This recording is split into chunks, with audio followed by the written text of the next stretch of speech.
Those are images from Iran last September. Women celebrating, burning their headscarves and dancing in the streets. That is breaking the rules. The regulations that have governed the lives of everyone in the country since a revolution in 1979 put a hardline Islamist government in charge. Since then, women have had to wear a headscarf, can't leave the country without their husband's permission.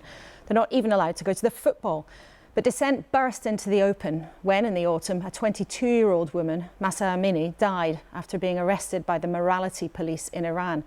Women and men all over the country took to the streets. It was the most serious challenge to the authorities in a very, very long time.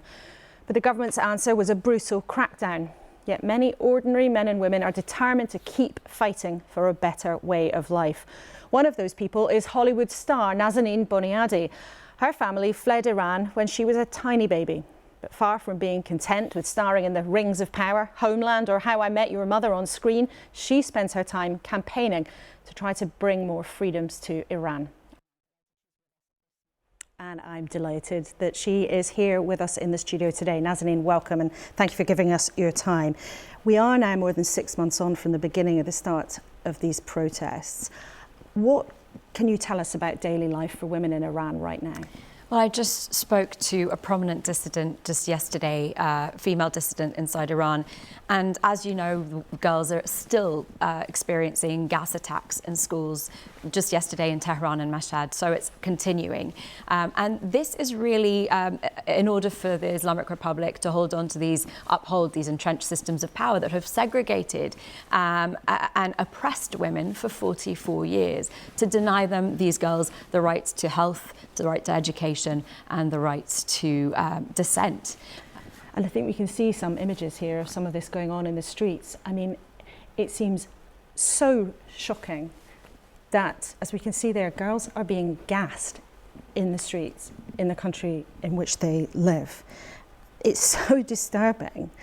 I suppose after everything you've been through and everything you've been following about what's happening in Iran, do you feel this is getting worse? Is it becoming more dangerous? Well, first of all, I want to acknowledge that the girls, their courage, and the women of Iran, their courage has been contagious. And yes, the women and the girls were the spark and the engine of the past 7 months, the uprisings and the revolution.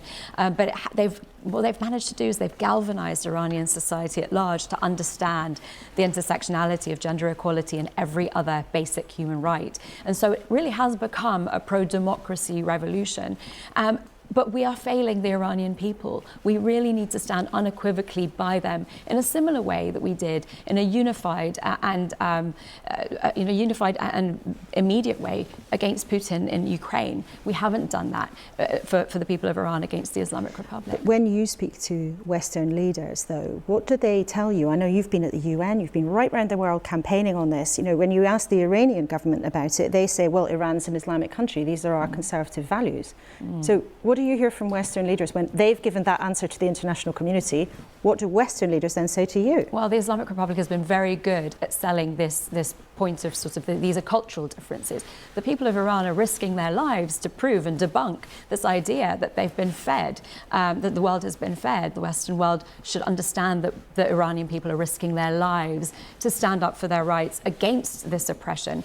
No cultural norm it requires to be upheld by force, you know, with batons and threats of imprisonment. I mean, people watching might think, oh, well, things have always been like this in Iran. But actually, we can see some pictures of your family when they lived in Iran and the normal freedoms, liberal. You can see, I think that's your parents' wedding, yeah, beautiful photographs. What goes through your mind when you look at images like that now? I mean, what I want people to know is that pre-1979, the Islamic Revolution, there was a peaceful coexistence of women who wore the hijab and who didn't wear the hijab. We had the right to choose. And what the Islamic Revolution did is it set back women's rights and all human rights back decades, but particularly for women and girls, because that is really a pillar of the Islamic Republic, the segregation and oppression of women. So the legal age of marriage, for example, for women was reduced from 18 before 79 to 9 after the revolution. Yes, that was later raised to 13, but girls as young as 9 can still marry with the permission of their father or a judge. Just finally, I just wonder, there has been a lot of discussion about the dangers for people who speak out, not just inside Iran, but also outside the country. Do you feel safe speaking up as you do? There's a risk in it for everybody, but I want to tell people that the main risk is being taken by the people of Iran.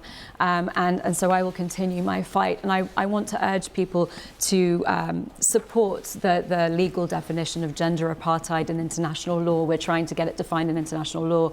I really want international lawmakers to proscribe the IRGC as a terrorist organisation.